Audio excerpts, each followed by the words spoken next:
Mga kumpanyang nagre-recruit ng illegal sa mga low-skilled Filipino workers o manggagawang Pilipino dito sa Dubai.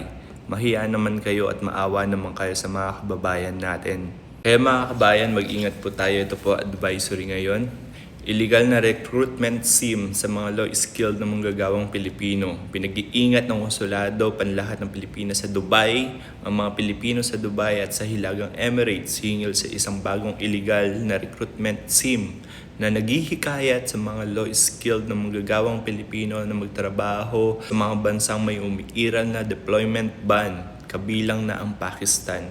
Karaniwang ginagamit sa mga ganitong modus ang pag-alok ng trabaho sa ibang bansa gamit ang tourist visa. Muling pinapaalala ng pamahalaan ng Pilipinas sa anumang aktibidad ng recruitment na lumalabag o umiiwas sa umiiral na mga regulasyon ay itinuturing na labag sa batas.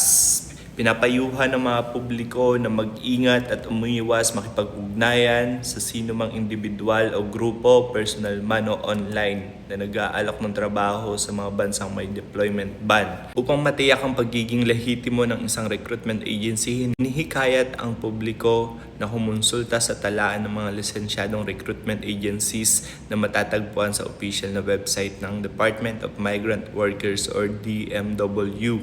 Hinihikayat ng konsulado ang lahat na maging mapagmatsyag at i-report agad sa mga kinakaukulan ang anumang kahina-hinalang recruitment scheme. Ayan guys, may nagre-recruit from Philippines to UAE, i-check nyo muna dito sa DMW.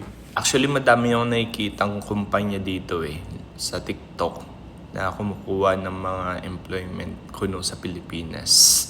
So, i-double check nyo yung company nila guys, yung mga nagre-recruit, nag-o-offer ng trabaho, nag-o-offer ng tourist visa. Double check nyo guys sa DMW online bago kayo makipag-transaction. Ayun, ingat po mga kabayan.